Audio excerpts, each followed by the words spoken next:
네, 기도드리고 시작합니다. 고마우신 아버지 하나님, 오늘도 저희들에게 주신 이 시간, 우리는 주님의 말씀을 듣고 또 주님의 말씀을 알기를 원합니다. 그 말씀 위에 우리의 믿음이 세워지고 그로 말미암아 주님의 이름이 이 땅에 우리의 삶을 통해 높이 들림을 받고 영광을 얻으시는 그런 일이 일어나기를 소원합니다. 부족한 점 오늘도 주님의 말씀에 도움이 되어서 주의 참된 진리를 전할 수 있도록 종의 입술에 주의 말씀을 채우시고 주님의 말씀을 허락하셔서 언어와 표현을 사용하여 주옵소서. 우리 사랑하는 모든 교우들, 오늘도 함께하는 모든 사람들, 주님의 성령의 감동 속에 이 시간을 함께하게 하옵소서. 예수님의 이름으로 기도합니다. 아멘. 우리 지난 시간 공부한 게 뭐였죠? 지난 시간 뭘 하긴 했죠? 네. 누가 보고? 네? 나사로. 예, 나사로 바로 또 누가 나왔죠? 부자. 예, 부자. 예, 그래요. 그래서 이제 그 핵심이 뭐였죠? 우리가 지난 시간에 공부한 내용의 중심이 작은 자로 보고 이웃을 사랑하지 못한 결과로 오케이. 말씀하세요 계속. 예. 안 하면 다른 사람이 가야 되니까. 그래요. 이제 부자의 실패가 이제 무엇인가를 우리가 생각해봤고, 그리고 또 그 부자의 마음을 우리가 죽은 후에도 그의 마음의 모습을 우리가 볼 수 있었던 표현들이 있었죠. 그런데 계속해서 이제 아브라함에게 나사로를 이렇게 해서 나사로를 여전히 자기 형제가 아닌 종으로 바라보는 그의 시선을 우리가 함께 보았습니다. 그래서 아브라함을 아버지라고 부르고 있지만 그는 나사로의 아버지도 아브라함이라는 사실을 이제 망각하고 있다는 것을 우리가 생각해 보겠습니다. 또 이제 그런 과정 속에서 또 부자의 어떤 특이점도 우리가 봤죠. 자기 형제들은 이곳에 오지 말게 해주십시오라고 기도하면서 자기를 구원해달라는 소리는 없다. 이런 말씀을 찾아봤어요. 재밌는 일이에요. 물은 한 방울이라도 달라고 하는데 거기서 자기를 건져달라고 말할 수 없는, 어떤 면에서 보면 절망이고 또 어떤 면에서 보면 여전히 완강한 그 모습을 볼 수 있는 것을 우리 살펴보았습니다. 그래요. 그러면 오늘은 이제 우리가 좀 앞으로 가겠습니다. 앞으로. 그래서 우리가 10장, 누가복음 10장, 오늘 뭘 공부한다고 그랬죠? 사마리아. 그렇죠. 선한 사마리아인의 비유라고 알려져 있는 우리 그 말씀을 오늘은 같이 보려고 합니다. 그래서 너무 잘 알고 있는 이야기지만 오늘도 그 말씀 속에서 다시 한번 우리가 주님의 뜻이 어디에 있을까를 한번 생각해 보면서 은혜를 받기 원합니다. 보통 우리가 이제 선한 사마리아인의 비유 그러면 어떤 생각을 하죠? 그 거기서 가리키는 내용이 뭐죠? 우리가 알고 있는 대로. 제사장도 정신하게 제사장도 그냥 지나갔고, 그래 또 내 이웃의 친구가 이웃이 되라, 좋은 이웃이 되라. 그래서 우리 주변에 보면 사마리아라고 하는 이름이 들어간 그런 단체들이나 기관들이 꽤 있어요. 대표적인 것이 병원, 사마리아 병원, 사마리탄 하스피럴, 이제 그 많이 나오죠. 그다음에 이제 구제, 남을 돕는 구호 단체 중에 사마리아라고 하는 이름을 가지고 있는 그런 이제 구제 단체들이 있어요. 미국의 법 중에는 사마리아인의 법이라는 법이 있습니다. 그 법은 뭐냐면 지나가다 위기에 처한 사람을 놓고 그냥 지나가면 불법이에요. 죽어가는 사람을 보게 되면 일단 특별히 어떤 일에서는 우리는 반드시 그 사람을 돕기 위한 어떤 조치를 취해야 돼요. 이렇게 뭐 하다못해 911을 부르든지 또 자기가 할 수 있는 그 구조 활동을 해야 돼요. 또 한국의 법 중에도 그런 게 있더라고요. 자동차 사고가 났을 때 또는 자동차로 누군가에게 해를 끼쳤을 때 그 사람을 돌보지 않고 그냥 가면 뺑소니가 돼요. 그렇죠. 뺑소니죠. 아니 제3자가 봐도요? 아니요. 그 제사자가. 네. 네. 흑백종이죠. 그러니까 반드시 그 돌보고 그 정리한 다음에 가야 되는. 그러니까 선한 사마리아에 있는 비유 나와 있는 그 사마리아인의 정신, 그것이 들어가 있는 많은 것들이 우리 집에는 사실은 있어요. 그래서 우리 알게 그 선한 사마리아인의 비유는 아주 꽉 박혀 있는 게 뭐냐면 좋은 이웃이 되라. 라고 하는 그 법이 이렇게 우리 마음에 꽉 박혀 있는데, 오늘 성경은 어떤 의미에서 이제 그런 말씀을 하셨는지 우리 한번 찾아보도록 하겠습니다. 누가복음 10장 우리 25절부터 37절까지 한번 읽어보고 시작하겠습니다.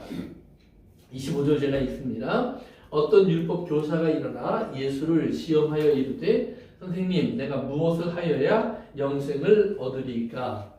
예수께서 이르시되 율법에 무엇이라 기록되었으며 내가 어떻게 읽었느냐. 대답하여 이르되, 내 마음을 다하며 목숨을 다하며 힘을 다하며 뜻을 다하여 주 너의 하나님을 사랑하고 또한 내 이웃을 내 자신같이 사랑하라 하였나이다. 예수께서 이르시되 내 대답이 옳도다. 이를 하라. 그래야만 살리라 하시니. 그 사람이 자기를 옳게 보이려고 예수께 여짜오되, 그러면 내 이웃이 누구니까? 예수께서 대답하여 이르시되 어떤 사람이 예루살렘에서 여리고로 내려가다가 강도를 만나며 강도들이 그것을 보고 때려 거의 죽은 것을 보고 갔더라. 마침 한 제사장이 그 길로 내려가다가 그를 보고 피하여 지나가고, 또 이와 같이 한 외인도 그곳에 이르러 그를 보고 피하여 지나가되, 어떤 사마리아 사람은 여행하는 중 거기 이르러 그를 보고 불쌍히 여겨 가까이 가서 기름과 포도주를 그의 상처에 붓고 싸매고 자기 짐승에 태우고 주막으로 데리고 가서 돌보아주니라. 그 이튿날 그가 주막 주인에게 데나리온 2를 내어주며 이르되, 이 사람을 돌보아 주라. 비용이 더 들면 내가 돌아올 때에 갚으리라 하였으니, 내 생각에는 이 세상 중에 누가 강도를 만난 자의 이웃이 되겠느냐. 계속해서 이르되 자기를 베푼 자이냐. 예수께서 이르시되 가서 너도 이와 같이 하라 하시니라. 아멘. 아멘. 그래요. 그래서 이제 쭉 우리가 읽어보면 그 읽어본 내용 속에 우리가 저 이웃이 되어라. 너도 가서 그런 일을 하는 이웃이 되라. 이것이 예수님이 주신 결론입니다. 그러면 이제 어떤 이웃이 되라고 하셨는지 우리 조금 더 우리 한번 살펴보면서 봅시다. 우선 오늘 이 선한 사마리아인의 비유라고 하는 비유는 율법사의 질문에서부터 시작이 됩니다. 율법사라고 하는 것은 하나님의 말씀, 즉 구약 성경에 나오는 창세기, 출애굽기, 레위, 신명기, 민수기까지 있는 그런 하나님의 말씀의 내용을 매 공부하고 연구하고 그것을 또 기록하는 그런 사람을 율법사라고 보통 우리 이해를 합니다. 그러니까 율법사, 서기관, 바리새인 다 비슷한 자리에 있는 사람들인데요. 율법사가 일어나서 예수님에게 그 질문을 하는 겁니다. 내가 무엇을 해야 영생을 얻겠습니까? 그러니까 무엇을 해야 영생을 얻겠습니까? 라는 이런 질문은 사실은 처음 나온 질문은 아니에요. 마태복음에도 보면 비슷한 그 질문이 나와요. 한 부자 청년이 예수님에게 달려와서 내가 무엇을 하면 영생을 얻겠습니까? 그래서 무엇? 이 중요합니다. 무엇을 하시지? 다른 말로 말하면 일. 어떤 일을 하면 되겠습니까? 어떤 수고를 하면 되겠습니까? 라고 이제 이 질문을 던지는 겁니다. 보통 이런 질문을 이렇게 던진다는 말은 뭐냐면 내가 해오고 있습니다. 할 수 있습니다. 자신 있습니다. 이런 내용들이 그 안에 배어 있는 거예요. 뭐든지 말씀하시면 내가 할 수 있습니다. 또 그렇게 해왔습니다. 자신이 있습니다. 이런 어떤 자신감이 그 안에 이제 숨어 있는 표현입니다. 그랬더니 예수님께서 이런 질문 이렇게 대답을 해주죠.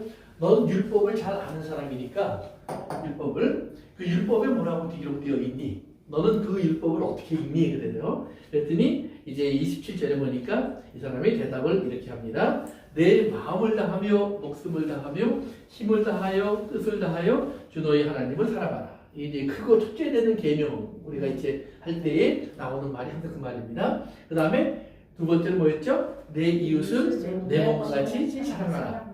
그러니까 이게 이제 순서가 있어요. 하나님 먼저, 그 다음에 이웃 나중. 맞아요? 아니에요. 거기서 강조하는 건 뭐냐면 하나님 사랑은 곧 이웃 사랑이다 이 말이에요. 그러니까 하나님 먼저 사랑하고 그 다음에 나서 이웃 사랑하는 게 이게 두 번째다. 그러니까 내가 하나님 사랑하기 위해서 예를 들면 이제 예수님 주신 비유 중에 그런 게 있어요. 가르침 속에 부모님에게 드려서 부모님을 섬겨야 돼. 그 효도할 의무가 있어요. 자식들에게. 그런데 내가 오늘 돈이 얼마가 있었는데 그거 헌금하고 나니까 부모님 드릴 돈이 없어. 그래서 내가 이것은 하나님을 위해서 섬기다 보니까 하나님 먼저 섬기다 보니까 부모님 섬길 돈이 없었습니다. 그래서 오늘 부모님은 굶으십시오. 이렇게 얘기한다 이 말이에요. 누가? 유대인들이. 예수님이 그것은 하나님의 율법을 오해한 것이다. 그러니까 그것을 왜곡시킨 거예요. 그러니까 하나님은 하나님 사랑하면 당연히 이웃 사랑하게 돼 있어. 그러면 네가 정말 나를 사랑해서 부모님이 드릴 것이 없었다 그러면 너 굶고라도 드려 말이에요. 너 굶고라도 드려. 그 다음에 좀 더 나아가서 성경에 보면 다윗이 배고플 때 하나님께 드린 것을 제사장이 또는 다윗에게 줘요. 그래서 이거 먹으라고 해요. 다른 말로 말하면 하나님께 드린 것 가서 드리란 말이에요. 그러니까 그 디모데서에서도 이제 바울이 그런 가르침을 해요. 그 여자들이 이제 이집 잘 다니면서 막 이렇게 루머를 만들고 분란을 일으키고 그렇게 이제 잘못하는 모습을 이야기하면서 먼저 집에 가서 자기 집에 가서 자기 가족 돌보기 하고 자기 집에서 해야 될 일을 다 하게 하라. 그런 가르침이 있어요. 근데 우린 대부분 뭐라고 그러냐면 먼저 교회에 와서 이제 하나님 섬기고 예배드리고 그 다음에 집에 가서는 그 다음에 해라 이 말이에요. 그런데 진짜 예배드리면 당연히 집에 가서 그렇게 할 수 있어요. 그리고 집에서 그렇게 해야 또 하나님 앞에 와서 예배할 그런 면이 돼요. 그런데 이거 안 하고 집에서는 안 하고 하나님 앞에 와서만 잘하는 사람은 그건 겉으로만 잘하는 사람이에요. 하나님이 보시고 있는 중심 속에서는 합당하지 않아요. 합당하지 않아요. 그러니까 예수님의 삶이 보면 예수님이 욕먹은 많은 일들이 있어요. 왜 하지 말라는 일을 해요? 안식일에 안 해야 될 일들을 했어요. 그런데 그 하지 말아야 될 일을 했거나 안식일에 해서는 안 되는 일을 하는 그 내용 속에 들어가면 항상 누가 있냐면 사람이 있어요. 그러니까 예수님은 사람을 돌보고 사람을 이렇게 잘 온전케 하는 일은 그것이 하나님을 사랑하는 일과 일맥상통하는 같은 일이다라고 얘기하시는 거예요. 네가 진짜 하나님 사랑하면 그렇게 할 수밖에 없어. 그런데 그거 안 하면서 그렇게 잘못된 거야. 그렇죠. 그러니까 이 둘은 따로 가는 게 아니라 레일에 이렇게 쭉 함께 가는 거예요. 그래서 이 하나님 사랑, 이웃 사랑이 있는데 이걸 연결시키는 게 누구냐면 이게 사람이에요. 실제로. 그러니까 우리가 예수 그리스도의 말씀을 가지고 그의 말씀에 순종하면 하나님 사랑과 이웃 사랑이 함께 가도록 되어 있다. 주의교회에서. 근데 이거 잘못하면 이게 끊어지면 이웃 없는 하나님 사랑만 나타난다든지 또 하나님 없는 이웃 사랑만 나타난다든지. 예를 들면 세상 사람들은 하나님 없는 이웃 사랑이 나타나요. 그 다음에 성도들 가운데는 많은 사람이 하나님은 나타나는데 이웃은 없는 그런 사람들이 많이 나타난다 이 말이에요. 그래서 예수님이 그것을 이제 경고해 주시는 말씀을 하는 거예요. 그러면서 여기 보면 이제 나오는 27절에 보면 내 마음을 다하고 뜻을 다하고 주 너의 하나님을 사랑하라. 그거 첫째 전쟁 계명이 나오는데 그건 신명기 6장에 나오는 내용을 정리한 겁니다. 신명기 6장에 보면 그 내용이 그대로 나와 있어요. 그 다음에 내 이웃을 내 몸과 같이 사랑하라. 이 말은 레위기 19장에 나오는 말입니다. 그러면 신명기 6장과 레위기 19장에 그 말씀이 왜 나오는지를 우리가 알아야 돼요. 하나님이 내 마음을 다하고 뜻을 다하고 정성을 다하여 주 너희 하나님을 사랑하라 그랬는데 그 앞뒤에 무슨 말이 나오는지를 알아야 돼요. 그 앞뒤에 무슨 말이 나오냐면 하나님이 너 어떤 사람이었니? 너 누구였니? 너 뭐 하던 사람이었니? 그러니까 답이 뭐예요? 우린 애굽에서 노예, 살이 하던 사람입니다. 우리는 어떤 자격이나 공로가 있어서 오늘 이렇게 멋진 사람이 된 게 아닙니다. 우리는 원래 그런 사람입니다. 그랬더니 그 다음에 하나님이 그런데 내가 너희를 거저 택하고 부르고 구원해 주었잖아. 그렇죠? 그 다음에 뒤에 나오는 말이 있어요. 내가 심지 않은 것을 거두게 하고 파지 않은 우물을 얻게 하고 집안에 모든 걸 채워져 있는 많은 가구, 보석, 물질들이 있는데 네가 채우지 않은 것을 얻게 했고 그 다음에 네가 세우지 않은 집을 네가 얻었어. 이렇게 네가 안 한 건데 다 생겼어. 안 한 건데 다 죽었어. 그러면 이걸 이제 앞에 보세요. 애굽에서 너는 그런 사람이었어. 노예였고 종이었어. 그 다음에 뒤에 아무것도 안 했는데 다 네 것이 되었어. 그건 무엇이냐면 내가 너희에게 준 거야. 너희의 공로로 이루어진 게 아니고 너희의 자랑으로 된 것이 아니야. 그래서 신명기 9장에 가서 하나님 뭐라 그러면 너희가 이런 것을 갖게 되었을 때 내 힘으로 했다고 할까봐 내가 걱정이 된다. 그래 너희들 꼭 그렇게 말할 거야. 걱정된다고 얘기한다면 너희들은 꼭 그렇게 돼. 그러나 절대로 그것을 잃어버리면 안 돼. 그리고면서 하나님 사랑하라고 한 거예요. 그러면 그 말이 뭐예요? 이 모든 건 너희가 갖고 있고 누리고 있고 지금 갖고 있는 모든 것은 하나님이 주신 은혜라는 말이에요. 은혜.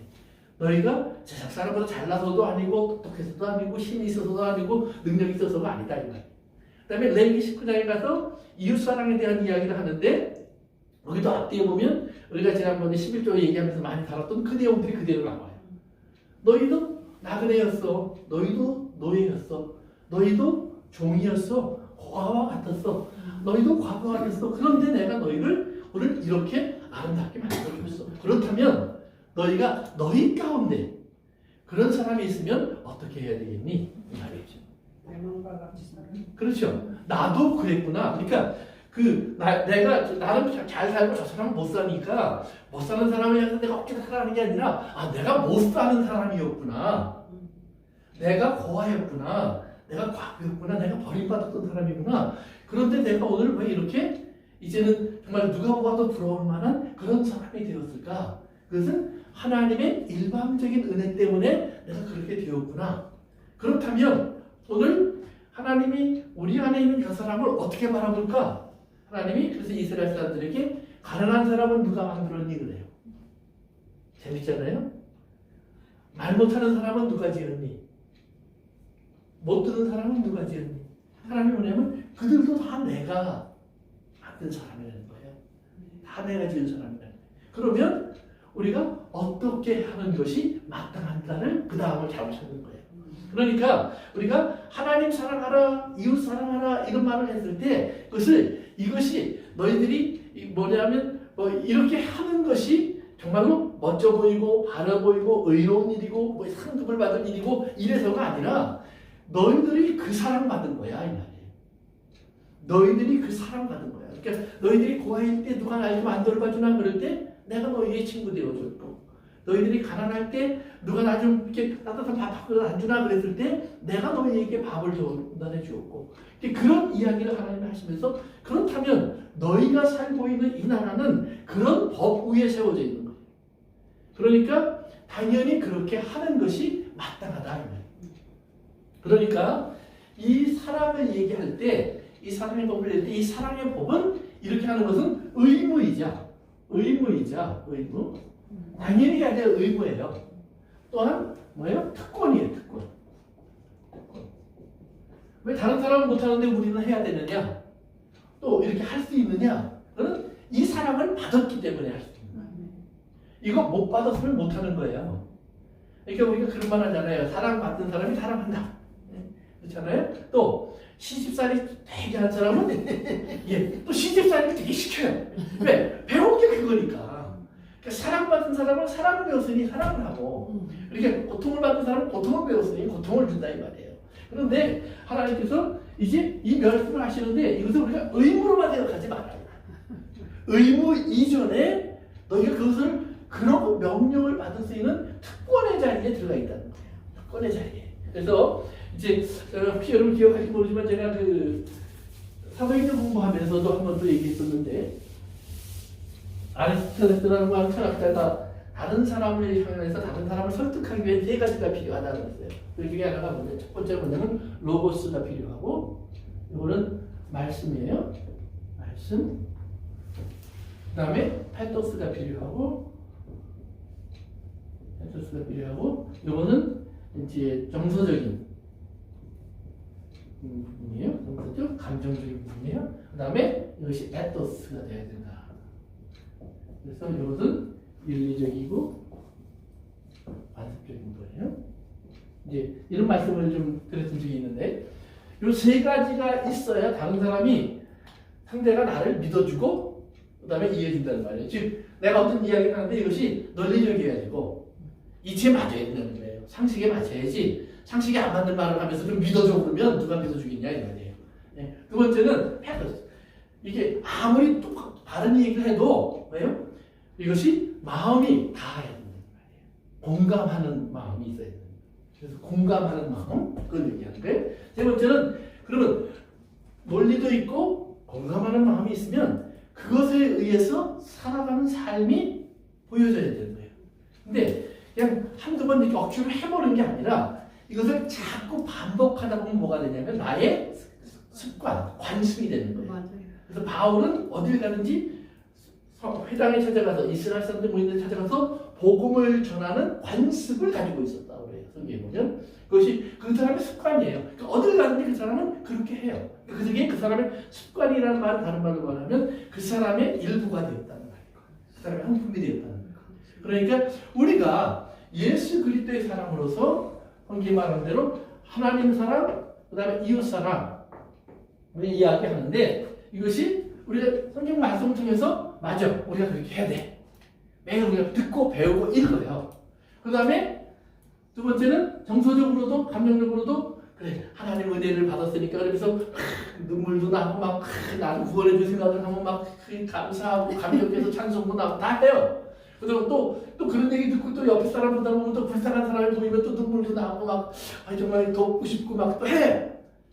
네. 그러다가 이것이 계속 반복돼서 완전히 내 것이 되면 돼요. 그런데 요것은 어쩌다 되고 어쩌다 안 돼. 여기까지 잘 돼. 비교적. 그러니까 제일 잘 되는 건 말씀 공부하는 것이고 그 다음에 감정적으로 우리가 때로는 막 은혜를 입은 것 같고 은혜를 받은 것 같고 하는 그런 그 기분을 느낄 때까지가 있어요. 근데 이것 가지고 다른 사람들이 볼 때 정말 저 사람은 하나님에서 하는가 하지 않고 뭐냐면 지만 좋아하네 그래요. 자기만 혼자서 좋았다, 슬펐다, 기뻤다, 어려웠다 이렇게 왔다 갔다 하는 거예요. 그런데 이것이 에토스가 되기까지 뭐가 필요하냐? 훈련이 필요해요. 너를 쳐서 복종시켜라. 너를 쳐서 복종시켜라. 이 일을 자꾸 하다면 그것이 저절로 내 것이 되어버린다는 말이에요. 아닌 것이었는데 정말 머리로만 또는 가끔 마음이 뜨거울 때만 이것이 이제는 뭐예요? 그냥 내 삶의 일부가 되어버리는 거예요. 그러니까 이제 이걸 제일 잘 보여주는 게 뭐냐면 어머니들이 자식 사랑하는 모습이 그래요. 우리가 얼마든지 이론으로 공부할 수 있고 또 감정적으로 느낄 수 있어요. 그러나 어머니들의 삶을 보면 어머니들의 삶 속에는 그것이 아직 들어와 있어요. 그러니까 그냥 습관적으로 나타나요. 뭐 맛있는 거 있으면 자식이 왜 따로 뛰어나요? 아 이거 잡수시죠. 내가 지금 입맛이 없어서요. 입맛이 없긴 왜 없어요? 예, 누가 주고 싶으니까 그렇지? 뭐 이런 식이에요. 예? 누구보다 늦게 자고 누구보다 일찍 일어나요. 그러면서 내 팔자가 다 나와서 자식 보고 맨날 그러는 그런 어머니가 가끔 있어요. 어쩌다가 그러나 대부분들은 뭐예요? 살았다고 안 그러죠. 너 사랑하니까 너 이쁘니까 살았다고 하는 사람은 사실은 그 속에 사랑이 있어서 그래요. 그러다 보니까 그것이 어머니가 돼버리는 거예요. 어머니가. 그러니까 그래서 어머니 그러면 이론적인 얘기를 하는 것이 아니라 여기까지 와 있는 거예요. 이 세 가지가 하나가 되버리는 거예요. 그런데 예수 믿는 사람들이 이것이 교회 안에서까지는 잘 돼. 그러나 교회를 나가면 잘 안 된다. 하나님의 일을 한다고 할 때는 잘 돼. 그런데 우리가 볼 때 사회생활 할 때는 이것도 잘 안 돼. 그러니까 이런 모순이 자꾸 만들어져요. 그런데 우리가 사회 속에서 들어가서 예수님은 하늘에서 하나님 노릇한 게 아니라 땅에 오셔서 하나님 노릇하신 거예요.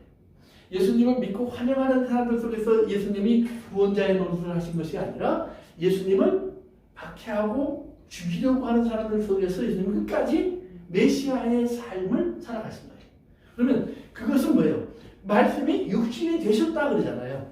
우리가 이 말씀이 육신이 되어야 해요. 그런데 육신이 되는 일을 예수님이 가끔 가다 보면 방해를 받아요. 마음이 힘들어지신다. 그러면 예수님 뭐 하셨죠? 그러면 기도를 하시는 거예요. 그러니까 기도 속에는 뭐가 있냐면 힘들어서 하는 기도가 있는 거예요. 어떤 힘듦이 있느냐? 그 상황과 환경 속에서 내가 하나님의 말씀대로 하기가 힘들어지는 내 감정적인 모습이 있는 거예요. 그것을 어떻게 하기 위해서? 하나님에게 순종시키기 위해서. 그래서 우리는 가장 힘든 기도는 그런 기도예요. 그러니까 우리가 뭐 주십시오 받고 싶어서 하는 기도는 그거는 예수 안 믿는 사람도 다 부처님한테 가서 그렇게 하고 무당한테 가서 해요. 정한수 떠놓고도 하고. 그러나 자기 마음속에 하나님의 말씀을 이룰 수 없는 순간이 찾아왔을 때 그것을 정말 극복하기 위해서 밤새도록 씨름하는 사람은 그리 많지 않다 이거예요. 왜냐하면 예수님이 그런 상황을 얘기하면서 제자들에게 뭐라고 그래요? 나와 함께 깨어서 기도해다오 그래요. 그 다음에 한 걸음 더 나가서 시험에 들지 않도록 깨어 기도하라 그래요. 그런데 제자들은 그 말씀까지 듣고도 또 자. 왜? 예수님이 와서 다 답도 해줘요. 마음은 원이로되 뭐예요? 육신이 연약하다. 얼마나 좋은 복음인지 몰라요. 그러니까 우리는 시험에 들지 않도록 깨어 기도하라라는 말보다는 마음은 원이로되 육신이 연약하여 네가 하지 못하는구나 그래요. 그러면 육신이 연약해서 하지 못한 사람들의 결과는 뭐였어요? 그렇죠. 다 도망간 거예요. 두려움에 빠진 거예요. 숨은 것밖에 없어요. 그런데 나중에 예수님의 부활을 알고 그들이 뭐예요? 그들이 기도하는 사람이 됐어요. 그렇죠? 이 사도행전은 뭐예요? 그들이 고난과 고통과 어려움이 왔을 때 모여서 기도하더라고요. 그러면서 그 다음에 뭐예요? 고난 받는 것을 기뻐하더라. 변화된 사람이에요. 그러니까 우리가 완전히 새로워진 사람의 모습이 사도행전에 나타나고 있어요. 그러니까 분명히 복음서 예수님이 이 땅에 오셔서 할 때는 못했던 사람들이 예수님이 가신 다음에 오히려 하는 사람들이 됐다는 말이에요. 오늘 우리도 그렇기 때문에 못했다고 하는 사람의 생각을 하지 말고 그것을 하게 하신 하나님, 즉 하나님의 성령이 오셔서 그것을 이루어 주신 것을 우리는 같이 기억할 수 있는 사람이 되어야 됩니다. 그러면서 이렇게 하라 그러면 살리라 그래요. 그래서 네 대답이 옳도다 이를 행하라 그러면 살리라. 그러니까 그 사람이 자기가 옳게 보이려고 내 이웃이 누굽니까? 라는 말을 하기 전에 예수님이 이를 행하라는 말은 뭐냐면 네가 성경에서 그거 지금 딱 요절만 알고 있는데 요절 앞뒤를 알아라 이 말이에요. 요절 앞뒤. 그러면 하나님이 왜 하나님 사랑하라는 말을 했는지 왜 이웃 사랑하라는 말을 했는지를 네가 알고 나면 그 다음에 너는 사실은 이 질문 안 해. 가서 해야 될 일을 할 거야. 그런데 네가 지금 이 질문 했다는 말은 뭐냐면 난 다 지키고 있는데 내 옆에 보니까 뭐 사랑할 만한 사람이 마땅치 않네요? 이런 얘기예요. 그리고 사랑할 만한 사람은 내가 사랑하고 있어요. 이런 얘기예요. 예수님이 볼 때 네가 정말 그런 사람이면 너는 그런 얘기 안 해. 이 말이에요. 근데 그 말을 저는 이해하지 못해요. 그런데 그러면 이제 여기서 우리가 좀 생각해 봐야 될 것이 있어요. 왜 누가복음 10장에서 예수님이 갑자기 이런 대화가 집중적으로 나오는가? 근데 누가복음 10장을 보면요. 시작할 때 이렇게 나와요. 예수님의 제자 70명이 있어요. 70명을 예수님이 둘씩 짝을 지어서 앞으로 예수님이 가야 될 마을 또는 도시 쪽으로 미리 보내요. 그래서 보내갖고 그들에게 뭘 하게 하냐면 그들에게 가서 병든 사람 있으면 고쳐주고 귀신 있으면 쫓아주고 그러면서 하나님의 나라의 일을 말하라. 그래서 하나님의 나라를 전파하라고 해요. 그런데 어떤 일이 벌어졌어요? 기억나세요? 꽂혔어요. 놀라운 일들이 벌어졌어요. 가서 막 죽은 사람 살리고 병든 사람 고치고 막 기적이 일어나고 막 능력이 나타났어요. 그러니까 70명이 쫙 해서 이렇게 돌아왔어요. 신이 나서. 그러면 그 사람들이 돌아올 때 혼자 왔을까요? 아니죠. 병 고치는 걸 봤잖아요. 죽은 사람 살리는 걸 봤잖아요. 그러면 사람들이 어떻게 했을까요? 쫓아와요. 그렇죠. 막 따라왔을 거예요. 그러니까 70명이 돌아왔는데 그들과 함께 많은 사람들이 함께 따라왔어요. 그리고 그들이 와서 신이 나서 이제 뭐예요? 간증을 하는 거예요. 예수님, 저는 사마리아에 들어갔었는데요. 거기서 이 안진뱅이를 만났습니다. 근데 제가 손을 잡고 기도하니까 벌떡 일어나더라고요. 어디 갔더니요, 예수님, 여리고성에 갔더니 죽은 사람이 있었어요. 제가 기도하니까요, 죽은 사람이 일어나더라고요.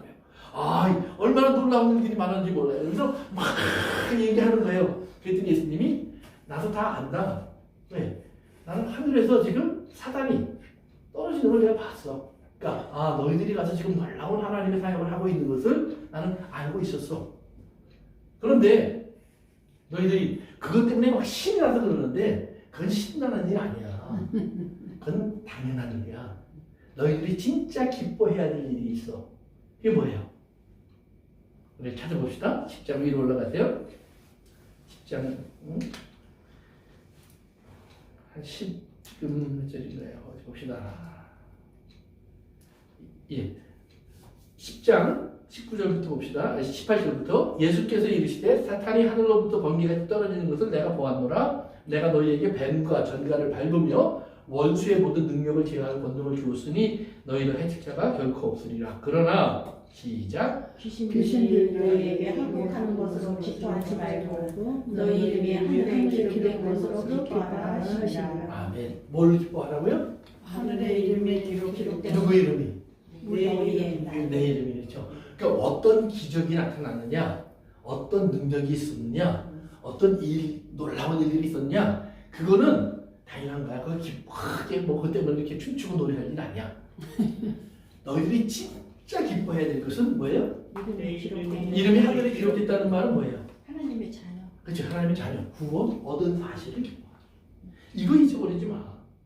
너희들이 이 땅에 나가서 큰 성공하고 하고 그래서 하나님 내가 그냥 정말 이랬는데 그냥 부자가 되었고 이랬는데 정말 이렇게 성공을 했고 이랬는데 막 높은 자리에 올라갔고 정말 하나님의 영광. 그때 하나님께서 그것 가지고 영광 받으실까 이 말이에요. 과연 하나님이 돈이 부족해서 돈을 갖다 놓고 하나님께 영광을 돌리면 영광을 받고 권위가 부족해서 대통령이 된 다음에 찬양하면 하나님의 영광을 받을까? 아니라는 말이에요. 네가 대통령이 되었든 거지가 되었든 내 이름이 하늘나라에 기록된 사람이라는 사실을 너희가 기억하고 감사하라. 그것이 뭐냐면 아까 얘기한 대로 이스라엘 사람들이 애굽의 노예였다가 이제는 구원받은 사람이 되어서 하나님의 사람 이스라엘, 제가 지난주에 설교하면서 그랬죠? 하나님과 연결된 이름을 갖게 되었다는 말이에요. 그러니까 야곱을 바라보면 옛날엔 사기꾼 도둑놈만 보였는데 지금은 하나님의 사람이 되는 것이 보인다는 말이에요. 그러니까 하나님의 복을 받은 사람의 모습이 내 안에 있는 것을 네가 기억하고 기뻐하라 얘기하는 거예요. 그래서 구원받은 사람이라는 사실을 기억하면서 하나님, 사실은 돌이켜보니까 요즘 보니까 예를 들면 의사도 암을 고칩니다. 하나님. 부자요? 아이고 예수 안 믿는 사람도 얼마든지 부자가 되고요. 세계에서 가장 큰 부자는 요즘 다 뭐예요? 다 마호메트, 모슬람 섬기는 사람들이에요. 그들이 세계 최고의 부자예요. 가장 큰 힘을 가진 사람, 다 그런 사람들이 대부분 큰 힘도 가지고 있어요.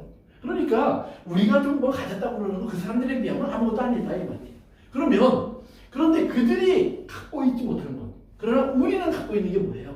구원이에요. 그러니까 그들은 모르니까 저들이 큰 소리 치고 그걸로 그냥 다 이룬 것 같지만 사실은 그제 그 뉴스에 보니까 재밌는 일이 있어요. 사우디아라비아의 왕조이 자기가 죽기 한 2년 전에요. 세계 최고의 비행기 한 대를 주문했어요. 자기 개인 자가용으로 쓰려고. 보잉 747 가장 큰 비행기.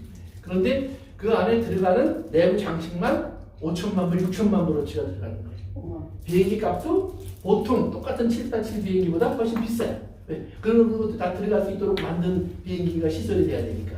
그런데 그 비행기를 주문해 놓고 있다는 병들었어요. 2년 만에 죽었어. 근데 비행기는 주문했으니까 만들어서 가다가 이제 시설 이제 점검하고 시설을 이제 채우느라고 어느 공항에 가서 또 세워져서 지금 공사하려고 하는데 이 사람이 죽으니까 비행기 가져가는 사람이 없는 거예요. 그러니까 이 비행기 회사에서 비행기 세일을 했어요. 예를 들면 6억 불짜리예요. 그런데 이거를 1억 불에 팔려고 해도 사는 사람이 없어. 그래서 10년 동안 비행기가 날아간 시간을 갖다 보니까 20시간 날아갔어요. 20시간. 그러니까 공장에서 나와서 옮겨가서 거기서 좀 내부 장식 잘 해갖고 그 다음에 이제 그 사람 넘겨줘야 되는데 이 사람이 죽으니까 갈 데가 없어서 그대로 10년을 묶여있다가 폐차장으로 얼마 전에 왔어요. 그래서 미국 네바다에 있는 비행기 폐차장이 있어요. 거기로 다시 날아왔어요. 그래서 가보니까 가는 데 10시간, 오는 데 10시간, 20시간 날아왔어요. 그 비싼 돈을 주고 주문한 비행기가 20시간밖에 안 탔는데, 안 날았는데 폐차야. 왜? 근데 이건 누구, 나 같으면 누가 살 것 같은데, 그랬더니 대부분 사람들이, 부자들이 뭐냐면, 그거 사서 고치는 데만 또 몇천만 불 든대. 그러니까 그렇게 하느니 차라리 새거 사. 또, 이제, 그럼 비행기 회사에서 파면 안 될까? 그랬더니 그 비행기는 목적을 그렇게 만들어놔서 제대로 쓸 수 없대요. 일반적인 회사에서는. 그러니까 이게 아무 쓸모가 없는 거예요. 이건 아무 쓸모가 없는 비행기가 되고 말았어요. 그러니까 그 비싼 비행기 만들어 놓고 쓰지도 못하고 그냥 버릴 수밖에 없는 거예요. 그러니까 이런 것이 우리도 모르는 사이에 우리의 삶 속에서도 우리가 이 세상에서 아무리 큰 성공을 거뒀다고 해도 우리가 어느 순간이 되면 우리 폐차장으로 가는 거예요. 그것을 내가 그걸 다 갖고 저거 내가 주문한 거야, 내가 산 거야, 아무 소용이 없다 이 말이에요. 진짜 필요한 것은 무엇이냐? 그런 내가 그 비행기를 잃어버려도 괜찮고 다 잃어버려도 괜찮아요. 하나님께서 나를 알고 나를 붙잡고 나를 기억하시고 이제는 뭐예요? 하나님 품에 나를 안아주시는 거짓 나사로의 인생이 더 행복한 거라 이 말이에요. 그걸 깨닫는 거예요. 그러니까 그걸 깨닫지 못하고 살아가는 사람들과 깨닫는 사람의 차이를 지금 성경은 우리에게 계속해서 강조해주면서 가르쳐주고 있는 거예요. 그러면서 이 성경은 예수님이 하냐면 예수님께서 이제 너희들이 하늘나라의 이름이 기록되었다는 건 그런 거야. 지금 이 땅의 사람들이 볼 때에는 야 나는 정말로 이코노미 타고 한국 가는 것도 힘들어 죽겠는데 부담돼 죽겠는데 어떻게 저 사람은 이런 비행기를 사? 이건 뭐 말도 안 되는 이게 부러운 세상이에요. 그러나 이것을 막상 두고 보니까 그 사람 죽었는데 어디가 있을까? 부자와 함께 있지 않을까? 그러면 내가 얼마 뒤에 주님이 나를 불러서 내가 간다 하면 나는 그러면 그 사람이 날 바라보면서 물 한 방울만 달라고 하지 않을까? 내가 품에 앉아있는 그 자리에 그것이 너무 부러워서 나중에 후회하지 않을까? 오늘 우리의 자리가 어디에 있는지를 참으로 알고 그 기뻐해야 돼요. 그러니까 그 기쁨을 가지면 그 다음에 뭐예요? 병든 사람이 나한테 죽었다 살았네. 그거 큰 기쁨 아니에요. 그러니까 예수님이 병 고쳐놓고 기뻐하신 적이 성경에 없어요. 죽은 사람 살려놓고 예수님이 기뻐하고 죽겠다 그런 적이 없어요. 예수님의 기쁨은 뭐예요? 오히려 그 다음에 나와요. 오늘 그 다음 절을 읽어봅시다. 오늘 이제 우리 40분 대로 이제 21절부터 보면 그때 예수께서 성령으로 뭐예요? 기뻐하시며 이르시되 천지의 주제이신 아버지여 이것을 지혜롭고 슬기 있는 자들에게 숨기시고 어린아이들에게 나타내심을 감사하나이다. 그러니까 내 이름이 하늘나라에 기록된 것으로 기뻐해. 근데 그 기뻐할 이유를 다른 사람은 모르는데 누가 아느냐? 성령으로 된 사람은 알아요. 왜요? 성령은 어떤 영이냐면 우리를 하나님의 아들로 만드는 아들의 영이에요. 양자의 영이에요. 그러니까 성령을 받았다는 말은 나는 하나님을 아버지로 부르는 사람이 되었다라는 말이에요. 그러니까 성령을 받았더니 천국을 받다. 성령을 받았더니 지옥을 받다. 이게 아니에요. 성령을 받았더니 천국을 받든 못 받든 나는 못 받은 저 사람 봤어요. 그러면 우리 집 보고 온 거야. 뭐 그게 이렇게 부러워요. 그 사람은 보고 왔고 나는 가서 살 건데 뭐 그게 무슨 말이에요. 어떤 사람은 하나님 나라가 좋은 걸 내가 알았습니다. 근데 그걸 알았다고 그러고 와서 그거 갖고 돈 장사 안 해? 요즘은 좀 덜한데요. 얼마 전만 해도요. 한 3년 전인가요? 우리나라에 전쟁이 일어난다고 이렇게 간증하면서 그걸 다녔던 한 여자분이 있었어요. 어느 그 여자 목사님. 그러면 곧 한국 전쟁이 일어날 겁니다. 이렇게 어디로 피하셔야 됩니다. 그래서 어디로 피하면 된다고 피할 장소까지 이 사람은 알려줬어요. 성경은 피할 데가 없다고 그랬는데 이 사람은 어떻게 피할 데가 있는지 알았는지 신기해. 어쨌든 간에 그런데 그걸 이렇게 들으면서 사람들이 또 거기에 이렇게 빠져갖고 얼마나 그 간증이 막 인터넷에서 유명을 하고 막 교회들마다 이분이 찾아가서 또 그냥 간증하고 그러면 막 두려워 떨면서 내가 어떻게 구원 얻겠습니까? 막 이렇게 두려워하고 그래요. 아니 성경에 예수님께서 두려워하지 말라, 놀라지 말라, 담대하라. 내가 너를 놓치지 아니하리라. 내가 너를 지키리라. 내가 너와 함께하리라. 이 말이 성경에 얼마나 많이 있는데 그분이 와서 그 얘기 몇 마디 했다고 갑자기 하나님의 말씀은 다 사라지고 두려움과 염려와 걱정과 무서움만이 나를 지배했다. 그러면 복음이 잘못된 거예요. 그 복음이 잘못된 거예요. 그러니까 하나님께서 복음을 주셨는데 그 복음 듣고 내가 불안해졌다고 잘못된 거예요. 물론 내가 회개하지 않고 또 하나님의 뜻을 구하지 않고 말씀대로 살아가지 않고 내 욕망대로 살려고 하니까 부자 손님처럼 이리로 돌아갈 수 있어요. 물론 그거 없다는 거 아니에요. 그러나 정말 내가 하나님 앞에 바로 회개하고 주님의 이름 앞에 내가 무릎 꿇고 하나님의 은혜를 구하는데도 여전히 불안하다. 그건 뭐 잘못된 거예요. 우리가 하나님의 성령 안에서 성령이 나에게 주시는 그 깨달음을 얻고 나면 오늘 영계 말하는 것처럼 아무리 세상이 똑똑하고 신뢰 있고 성경을 아무리 잘 아는 사람도 모르는 것을 알면 안다 이 말이에요. 제가 지난주에 얘기한 것처럼 김정은 딸이 김정은이 볼다고 힘주는 거예요. 하나님이 내 아버지라는 걸 내가 안다 이 말이에요. 그러면 하나님 내 아버지인데 그 하나님 왜 두려워요? 하나님 하고 달려가지. 어떻게 너 하나님을 무서워서 산하 나를 가려나 바위야 나를 가려나 그러겠어요. 그건 하나님 모르는 사람들이 하는 말 아니에요? 그러니까 이제 주님이 말씀하는 거예요. 이것이 옳습니다. 그러면서 다른 말로 말하면 제자들 너희는 어린아이야. 너희는 어린아이와 같아야 돼. 그래서 천국은 어린아이의 천국이에요. 그래서 22절 가니까 이제 내 아버지께서 모든 것을 내게 주셨으니 아버지 외에는 아들이 누구인지 아는 자가 없고 아들과 또 아들에서 온 대로 계시를 받은 자 외에는 아버지가 누구인지 아는 자가 없나이다. 그러니까 아들이 있으면 아버지가 있는 거예요. 항상 제가 얘기하지만 그러나 아버지가 있다고 반드시 아들이 있는 건 아니에요. 그러니까 아들이 없는데 아버지인 척하는 사람들이 있어요. 그러나 저는 분명히 아버지가 있어요. 여러분도 다 아버지가 있어요. 여러분이 봤냐 못 봤느냐 나는 우리 아버지 얼굴도 본 적이 없습니다. 상관없어요. 그래도 아버지 계셨던 거예요. 아멘. 그것도 마찬가지로 우리가 거듭났으면 나는 하나님의 아들의 영이 있었으면 우리는 반드시 아버지가 있는 것을 아셔야 되는 거예요.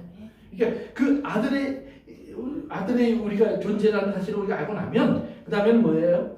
오늘 이 땅에서 일어나고 있는 모든 일, 즉 예수님이 오셔서 나타나고 있는 모든 일은 뭐냐면 구약의 선지자들, 예를 들면 모세보다 또는 엘리야, 예레미야, 이사야 이런 선지자들 얘기들이 있다고 공부하다 보면 우리 그들이 부러울 때가 참 많아요.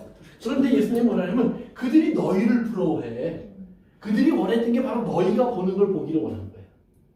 그러면 내내 뭐가 보여요? 아무것도 안 보여요. 단 하나, 하나님의 성령이 내 안에 오셔서 나를 하나님의 아들로 삼아주셔서 나에게 이제 하나님을 아버지라 부를 수 있게 하신 거예요. 이 사실을 보고 듣고 아는 것이 복이 있는 거예요. 왜? 그들은 이걸 원했는데 이거 모르고 이것만 바라보다가 죽었다 이 말이에요. 이거 기다린다는 거. 그러니까 그 기다리는 중에 기적이 일어나서 이게 쏘아. 기다리는 중에 홍해바다가 갈라졌어요. 기다리는 중에 하늘에서 만나가 쏟아졌어요. 기다리는 중에 하늘에서 막 우박이 떨어졌어요. 그런데 그 모든 것이 다 일어났어도 결국 뭐예요? 기다리는 것이 와야죠.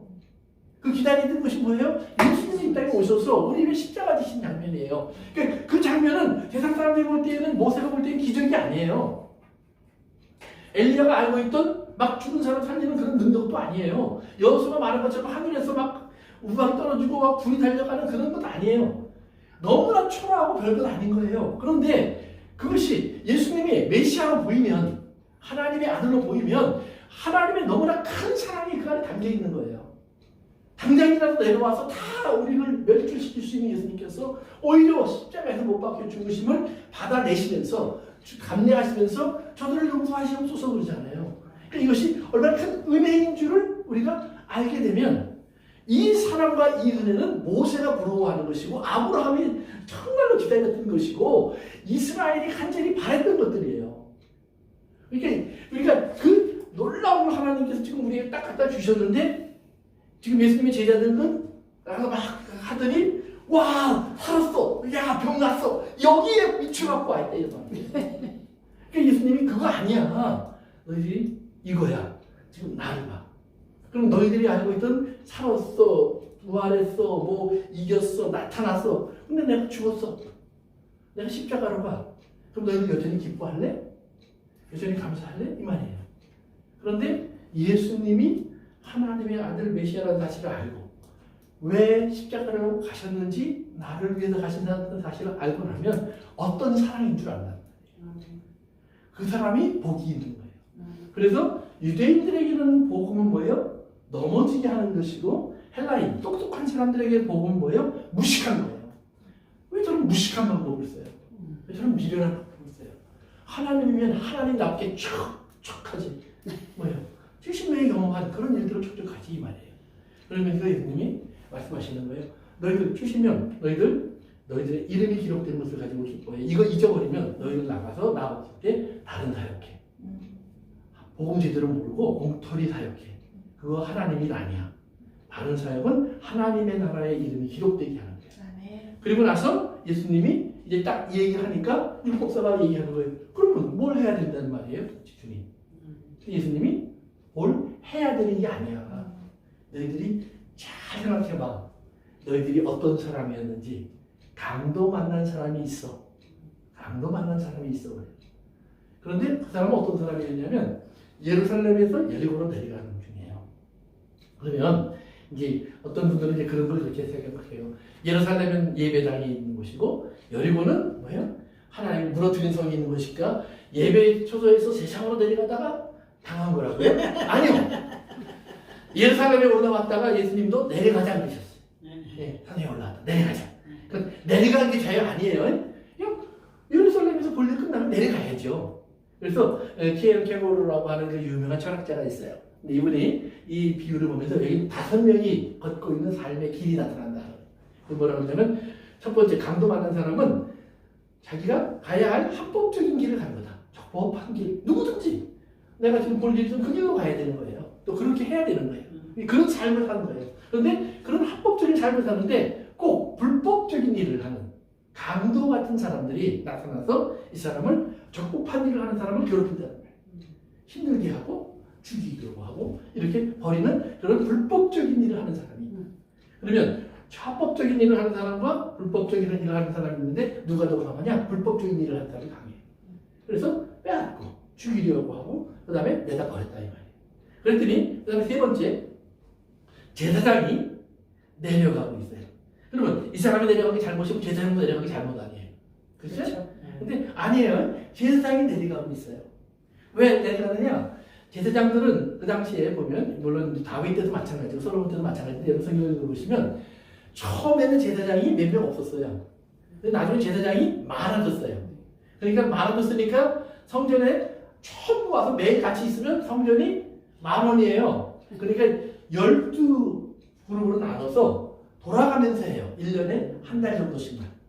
그러니까 1년에 한 달 정도씩만 대제사장을 제외하고는 나머지 제사장들은 1년에 한 달 정도씩만 와서 봉사하고 나머지는 뭐예요? 대부분 자기네 집으로 돌아가서 생활하는 거예요. 근데 특별히 여리고성에 제사장들이 많이 살았어요. 왜?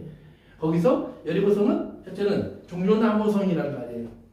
오아시스가 있고 즉 물이 있고 그 다음에 예루살렘보다 낮은 곳에 있으니까 좀 서늘하고 그 다음에 농사도 잘 되고 그리고 이렇게 타기 좋으니까 거기에 많이 몰려 있었어요. 거기다 또 급한 일이 있어서 예루살렘에 가야 되면 그렇게 멀지 않으니까 한 20마일이 채 안 돼요. 그러니까 그렇게 멀지 않으니까 오고 가기 좋은 거리였기 때문에 여리고에 많이 살았어요. 그러니까 이 사람이 예루살렘에서 볼일 다 마치고 제사장의 일을 다 마치고 지금 내려가는 거예요 집으로. 그러니까 제사장은 제사를 매일 드렸어요. 어제까지만 해도 자기가 드려야 될 제사를 하나님께 드리고 그리고 이스라엘을 위해서 하나님 앞에 제물을 드리고 그리고 이제 일 다 마치고 내려가는 거예요. 근데 내려가다 보니까 누굴 만났어요? 강도 만난 사람. 그러니까 제사장이기 때문에 강도 만난 사람을 죽으면 안 되는 게 아니라 지금 올라가는 길이었으면 만지면 안 될지 몰라요. 왜? 제사장이니까 이 사람을 만지면 제사 드리는 일에 일주일 동안 참여 못해요. 그러니까 일주일 동안 참여 못하면 다른 사람에 폐를 끼치니까 돌아갈 수 있어요. 그렇게. 그러나 내려가는 길이면 마치고 가는 거니까 당연히 도와야죠. 그런데 빙 돌아갔어요. 그래서 이것을 무관심한 사람 이렇게 표현해요. 무관심한 사람. 그래서 무관심한 길을 가고 있는 사람. 그러니까 이 땅에 합법적인 길을 갔다가 불법적인 사람을 만나서 고통을 받는 사람이 생기는데 그 사람을 이렇게 보면서 무관심한 종교인들이 있다. 뭐에만 관심이 있어요? 내가 어제까지 예배 드렸어? 나는 오늘도 하나님 앞에 해야 될 내 율법적인 일을 다 하고 있어. 그러니까 그걸 다 했어요. 그런데 이 사람을 돕는 일은 상관이 없는 일이에요. 피해 돌아가요. 두 번째로 그 다음에 레위인도 또 내려오고 있어요. 레위인도 마찬가지예요. 제사장들을 돕기 위한 레위인들이 함께 올라가야 되기 때문에 같이 내려오는 거예요. 근데 저도 내려오다가 보더니 쑥 돌아갔어요. 왜? 그래서 그 이기적인 사람 이렇게 얘기해요. 신앙적인 면을 갖고 있지만 자기 중심의 신앙. 나만 판단하면 돼. 내가 할 일만 다 했으면 돼. 하는 그런 식의 생각을 하는 사람. 그래서 이기적인 사람을 얘기해요. 그런데 또 한 사람이 그 길을 가고 있어요. 근데 이 사람은 올라가는 건지 내려오는 건지 안 나와요. 그냥 여행하는 사람 이렇게 나와요. 트래블러. 여행하는 사람이에요. 그런데 그 사람이 강도 만난 사람을 봤어요. 그랬더니 성경에 뭐냐면 그가 다가와서 자기가 가진 기름으로 붓고 포도주로 닦고 그리고 자기의 낙타에 태워서 자기의 타고 가는 짐승에 태워서 여관으로 데려가 그를 돌보아주다가 떠나야 되니까 돈 2데나리온을 주면서 맡겨놓고 이제 가면서 뭐라고 그러냐면 잘 돌봐주십시오. 내가 돌아오다가 다시 필요한 것이 있었으면 더 갚겠습니다. 그리고 떠나는 내용이 나와요. 그래서 그 사람의 모습은 자비의 길을 갖고 있는 사람. 그러니까 합법적인 길, 불법적인 길, 이 둘이 만나서 사고가 생겨요. 그런데 신앙을 여기 면에서 보면 제사장의 모습, 자기가 제사를 드리고 예배를 드리고 성전에 살지를 다 했는지 모르지만 무관심한 사람. 세상적인 어떤 아픔에. 두 번째는 자기중심적인 사람, 레위인. 그러나 세 번째, 그러나 그 사람에게 다가오는 자비와의 사람.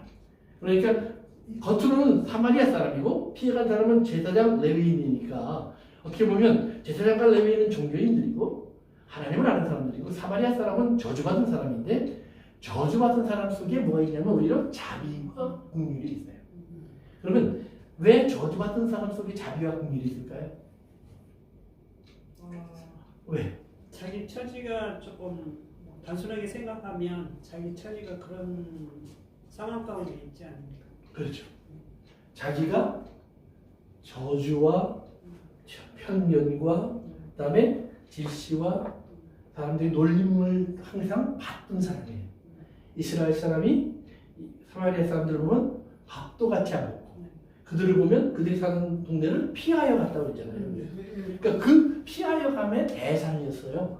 한편으로는 사마리아 여자처럼 유대인들을 보면 이렇게 팍 올라오는 게 있어요.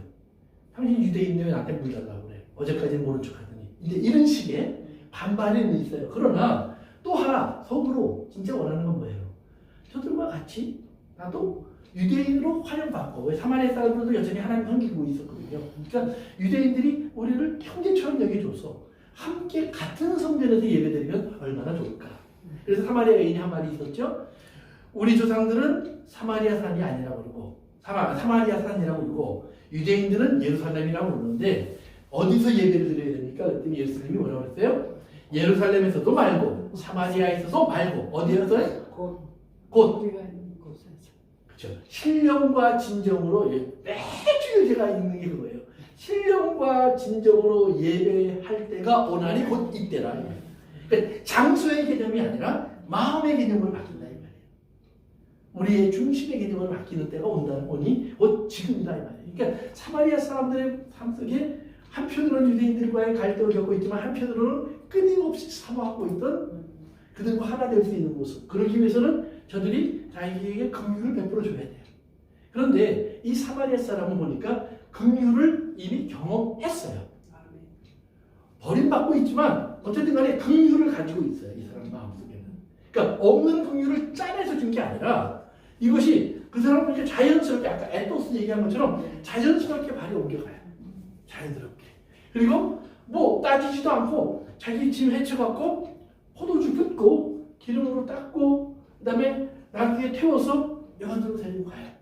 그리고 2데나리온이라는 돈을 주면서 이제 잠시 맡겨놓고 떠나요.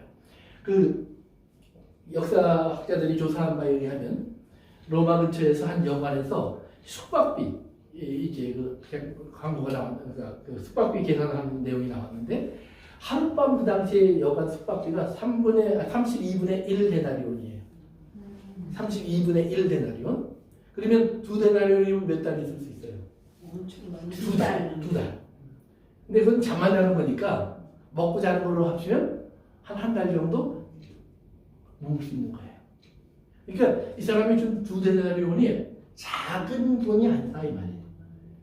그 제법 그 당시의 기준으로 봤을 때는 이 환자가 회복할 만큼 큰 돈을 맡겨놓은 한 것이고, 그리고 돌아오면서 다시 들리겠다고 하는 걸 봐서는 그 이상의 희생도 할 정도로 자기의 중심을 다 쏟은 거예요. 그러니까 이 사람은 자연스럽게 그것이 그 안에 나왔어요. 다른 말로 말하면 이 안에 지금 하나님의 나라가 채워져 있어요. 자비와 긍휼이 채워져 있어요. 야고보서 2장에서 주님이 말씀하셨죠. 만약에 너희가 긍휼 없는 사람이 되면 너희도 긍휼 없는 심판을 받을 거야. 그러나 너희가 긍휼을 베풀면 너희에게도 긍휼을 가진 심판을 받게 될 거예요. 그러면 긍휼이 있고 없고의 차이는 뭐냐? 긍휼이 없는 사람은 하나님 앞에 섰을 때 자기의 죄는 용서받지 못해요. 의는 인정받을 거예요. 그런데 의가 100개가 있어도 죄가 하나가 있으면 죄인이에요. 그러니까 그래서 이제 감옥 가면서 이렇게 선교를 해봤는데 감옥에 착한 사람들이 참 많아요. 근데 그 사람이 강도질 할 때 빼놓고 나머지 착해. 의의도 있고요. 얼마나 이게 대화해보면 사람이 순박하고 순전한지 몰라요. 그런데 그 사람 화나면 죽여요. 화나면 때려요. 화나면 뺏어가요. 그러니까 이게 그때만 빼놓으면 좋은 거예요. 근데 그것 때문에 그 사람은 감옥 가 있어요. 똑같아요. 아무리 좋아도 긍휼 없는 심판은 어느 순간인가 우리는 지옥에 갈 수 있는 이유를 가지고 있어요. 그런데 긍휼 있는 사람은 잘한 건 하나 있을까 말까 하고 나쁜 건 100개가 쌓였어도 이게 없어지네요. 용서받아요. 이게 긍휼이에요. 이게 긍휼. 그러니까 예수님이 이스라엘 사람들에게 하나님 사랑하라, 이웃 사랑하라 하면서 가르쳐준 것 중에 하나가 그것이 있어요. 여러분이 꼭 읽어보세요. 신명기 6장, 9장까지 읽어보시면 신명기 9장에 가서 무슨 얘기가 나면 너희들은 내가 잘하는데 시작부터 처음부터 얼마나 빨리 나를 떠났는지 몰라. 처음부터 아주 빨리, 아주 빨리라는 말이 막 반복돼요. 그때도 너희들이 내가 산에 잠깐 올라가서 하나님 말씀 받고 있는데 얼마나 빨리 딴 데로 갔는지 몰라. 얼마나 빨리 우상을 만들었는지 몰라. 얼마나 빨리 불평했는지 몰라. 얼마나 빨리 애굽으로 돌아가자고 했는지 몰라. 너희들은 그런 사람이야. 그런데 내가 너희들을 여전히 내 자녀, 내 아내, 내 친구처럼 지금 내 안에 품고 있어. 왜일까? 나는 자비와 긍휼과 인자와 오래 참음이 풍성한 하나님. 그렇다고 해서 내가 죄를 무조건 용서하는 거 아니야? 그렇다고 해서 내가 그 죄를 못 볼 척하는 거 아니야? 죄는 내가 자손 3, 4대까지 찾아갈 거야. 뭐 하지 않으면, 회개하지 않으면. 그래서 주님께서 이스라엘을 버리지 않고 붙잡고 가시는 모습이 성경에 그렇게 기록되어 있는 거예요. 그러니까 오늘 예수님께서 오늘 이 사람을 통해서 지금 보여주려고 하는 율법사에게 보여주려고 하는 게 뭐냐면 율법사가 내가 다 지켰습니다. 다 잘하고 있습니다. 그러는데 내가 그럼 너한테 물어보자. 지금 네 주변을 이렇게 봐. 내 주변에 네가 생각하는 이웃이 있니? 네가 도와줄 만한 이웃이 있니?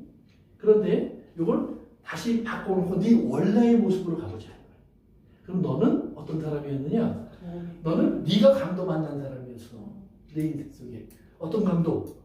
바로라고 하는 강도를 만났어. 애굽이라고 하는 강도를 만났어. 바벨론이라고 하는 강도를 만났어. 그런데 내가 너희들에게 내가 다가갔어. 내가 너희들에게 다가가기 위해서 어떤 말을 들었는지 아니? 살아계신 하나님이라면 능력이 있다면 또 하나님이 제대로 된 하나님이라면 내 이 소리를 내가 몇백 년을 들었다 내가.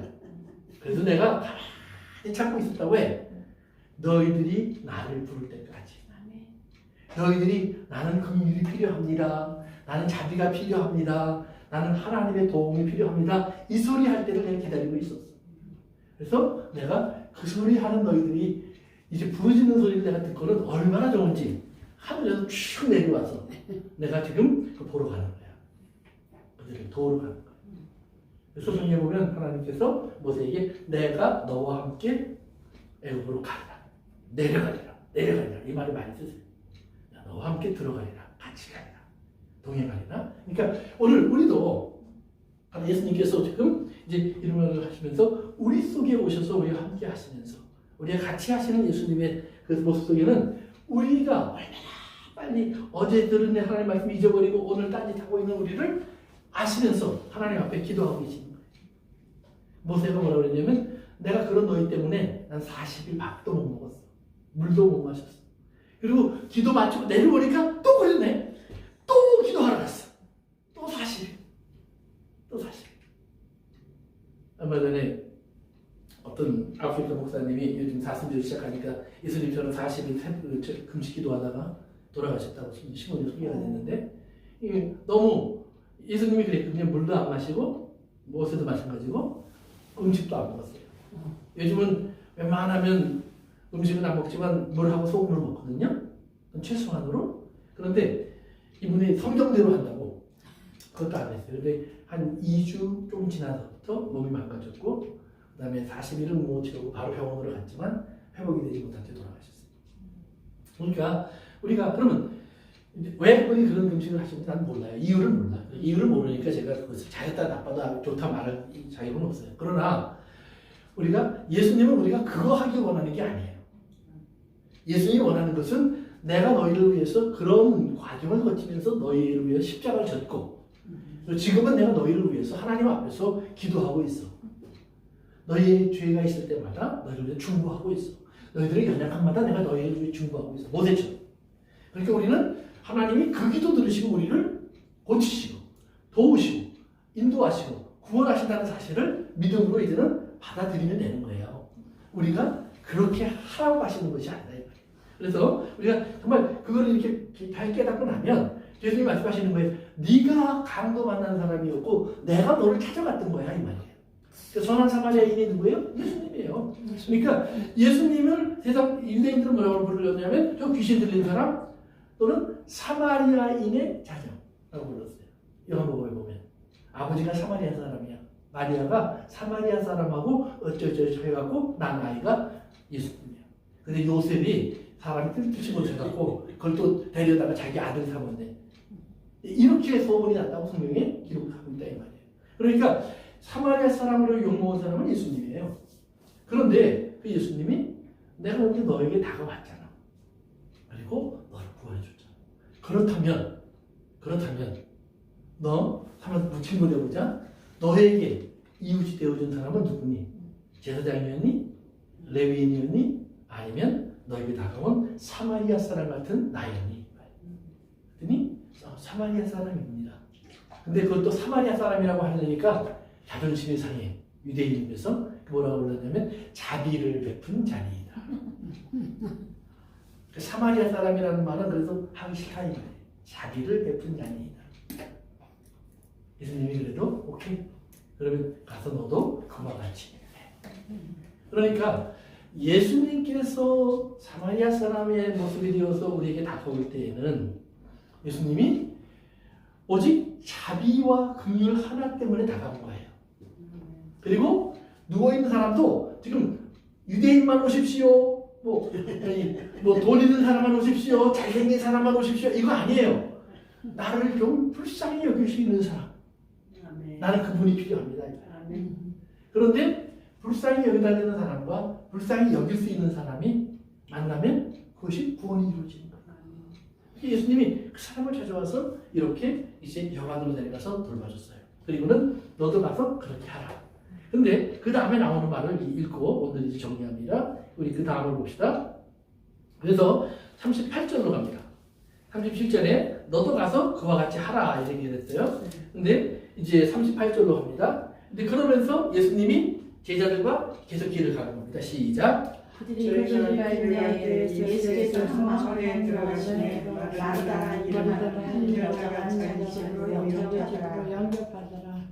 그에게 마리아라는 동생이 있어 주의 발치에 앉아 그의 말씀을 듣더니 마르다는 준비하는 마음이 분주한지라. 예수께서 나아갈 때 주여 내 동생이 나 혼자 일하게 두는 것을 생각하지 아니하시나이까. 그를 명하사 나를 도와주라 하소서. 주께서 주께서 대답하여 이르되 이르되 마르다야 마르다야 마르다야 내가 내가 많은 일로 염려하고 근심하나 몇 가지만 하든지 혹은 한 가지만이라도 족하니라. 마리아는 이 좋은 편을 택하였으니 빼앗기지 아니하리라 하시니라. 아멘. 아멘.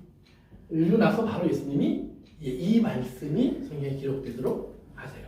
자, 그러면 이 말씀과 위에 있는 말을 이렇게 이어보면 지금 마리아는 예수님의 발꿈치에 앉아 있어요. 다른 말로 말하면 마리아는 지금 강도만난 사람과 같다는 말이에요. 그의 심령이. 그런데 마르다가 이렇게 째려보고 있어요. 자꾸 째려보고 있어요. 왜요? 자기는 바빠 죽겠는데 거기 앉아서 이러고 아멘, 자비를, 긍휼을, 은혜를 이러고 앉아 있는 거예요. 그러니까 이 사람이 이뻐 보이는 게 아니라 미워 죽겠어. 그래서 참다 드디어 예수님 앞에 나가서 예수님 보십시오. 나는 지금 바빠 죽겠는데 마리아 좀 보십시오. 주님 발 앞에 앉아서 그냥 정말로 그냥 머리 물어다 주는 어미새 기다리는 것처럼 입만 캬캬 벌리고 아멘 아멘 하는데 뭐 입술이고 빨갛게 얼마나 시간이 얄미워 죽겠는지 그 주둥아리 벌리는 것도 얄밉습니다. 이렇게 얘기한 거예요. 그때 예수님이 마르다야 너 근심과 걱정이 많구나. 네가 왜 근심 걱정이 많은 줄 알아? 여러 가지로 하려고 해.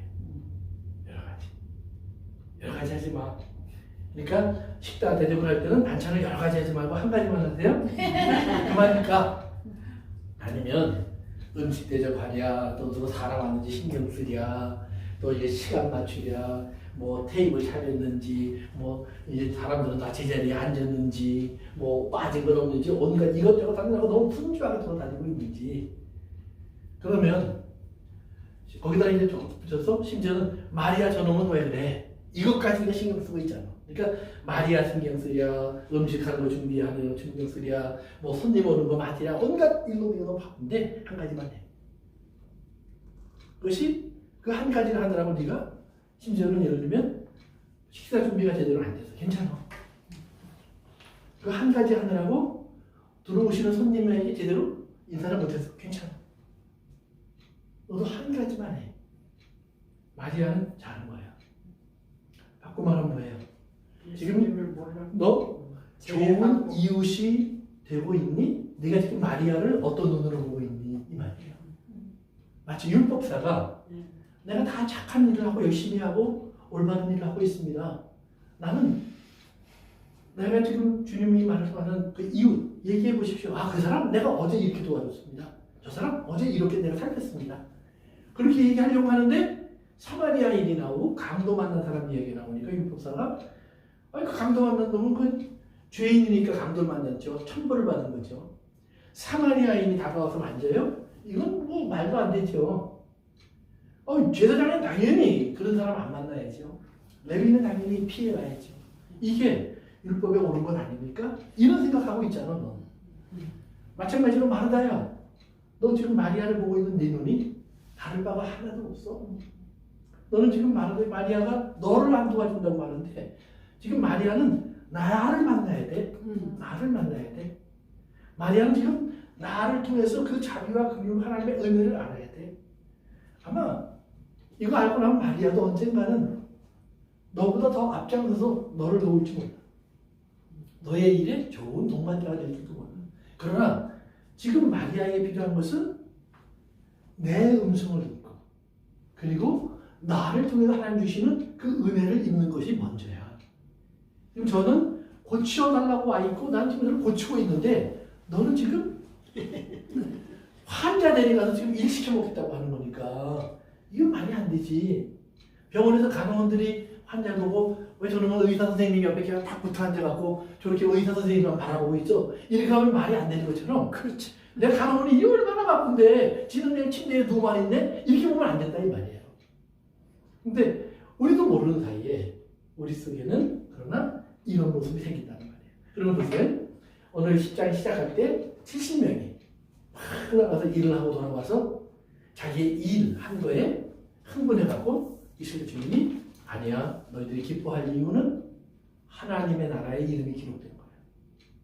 그 다음에 두 번째로 율법사가 그럼 누가 내 이웃입니까? 그랬더니 예수님이 자비를 베푼 자가 내 이웃입니다 라는 말이 나오게 그 이유를 이끌어갔어요.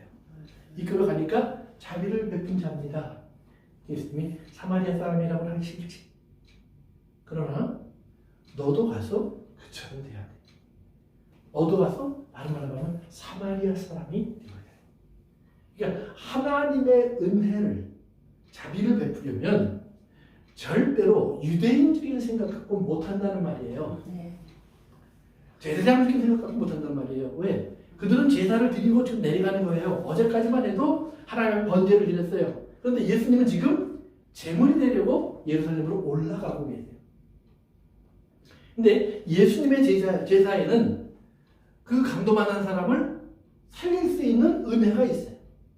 그런데 제사장이 드린 제사에는 양도 죽이고 소도 죽이고 그리고 염소도 죽이고 표 비둘기도 죽이고 매일 하나님 앞에 막 제물을 쌓고 막 올려드렸지만 그러나 강도 만난 사람을 살릴 수 있는 은혜는 거기 없어요. 예수님의 지금 올라가시는 십자가에는 그 은혜가 있어요.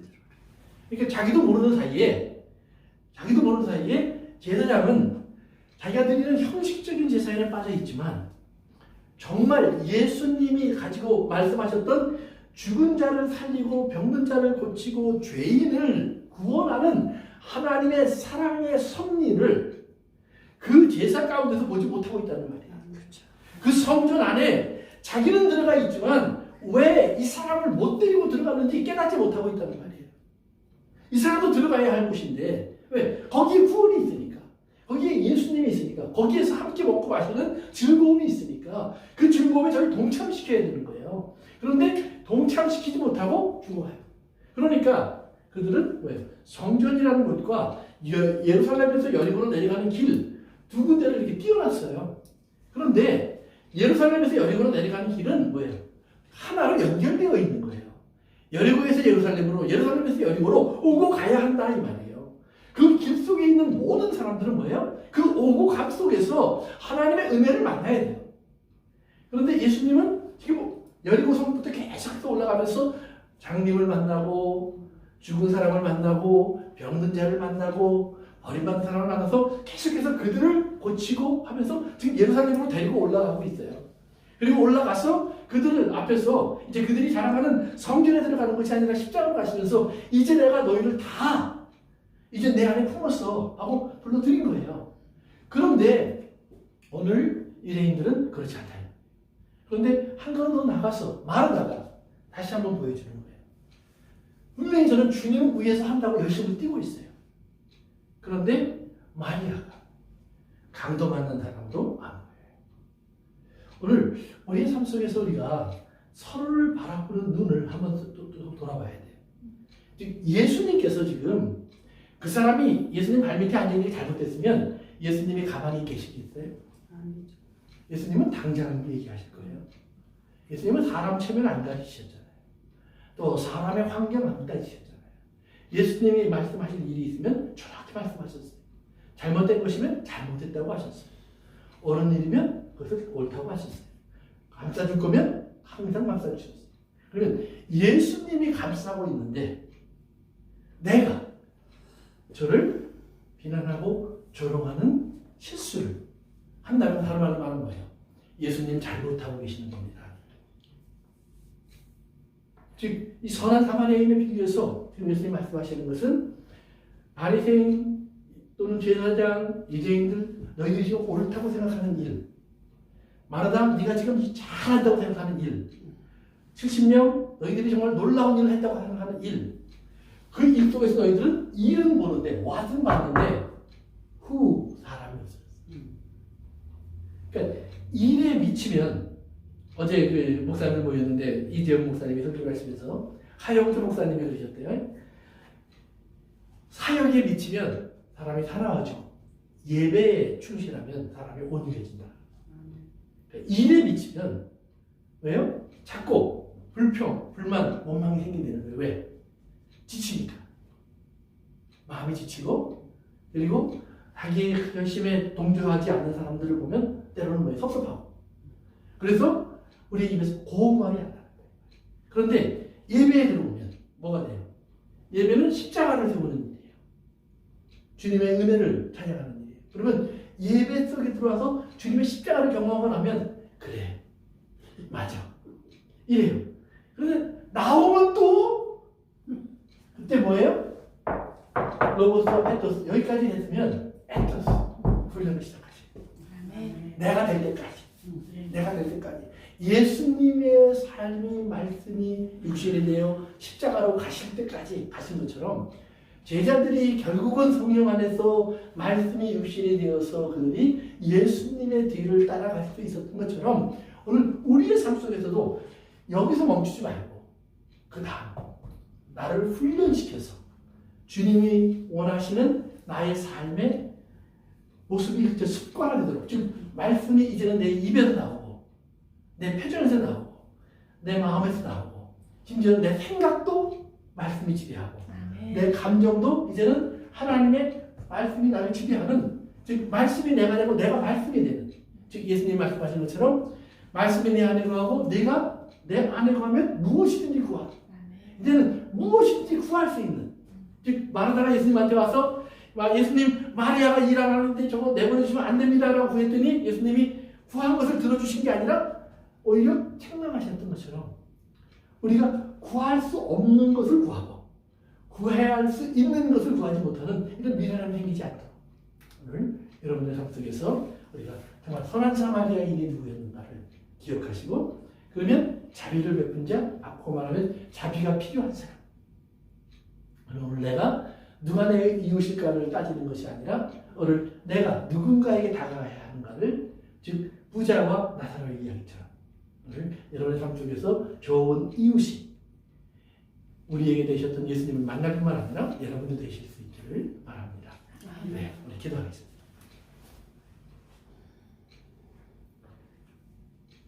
한번 우리 속에도 그런 질문을 해보세요. 잠깐만. 혹시 마르다처럼 나는 누군가를 바라본 적이 없는가? 왜 나는 이렇게 바쁜데 저 사람은 왜 저럴까? 우리 율법사처럼 도대체 내가 누구를 위해서 일을 해야 됩니까? 누가 내 이웃입니까?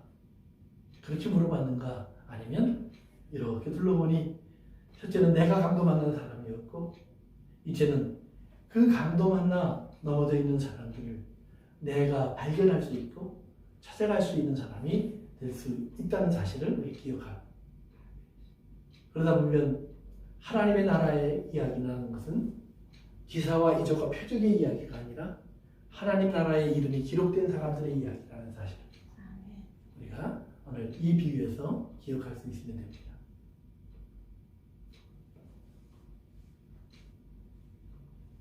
아버지 하나님, 우리 하나님의 자녀들이 함께 나누는 이 말씀 속에서 우리는 우리 속에서 우리 스스로가 때로는 율법사가 되기도 하고 때로는 70인의 그 놀라운 경험을 한 사람들이 되기도 하고 때로는 레위인처럼 제사장처럼 심지어는 때로는 강도 만난 사람의 괴로움의 원인이 되는 사람이 될 수도 있는 우리의 허물들을 봅니다. 아버지 하나님 이 시간 기도하기는 그런 우리에게 다가오신 우리 주님의 모습을 보고 우리 주님께서 베풀어 주신 그 사랑을 우리가 기억하면서 우리의 삶의 영역 속에서 이제 우리도 누군가를 바라볼 때 아버지 하나님 주님의 눈으로 볼 수 있는 그 눈을 갖게 하시고 그것을 보는 자가 복이 있다고 하신 그 복을 우리가 누리게 하옵소서. 아멘. 예수님의 이름으로 기도합니다. 아멘. 감사합니다. 네, 여기까지 하겠습니다.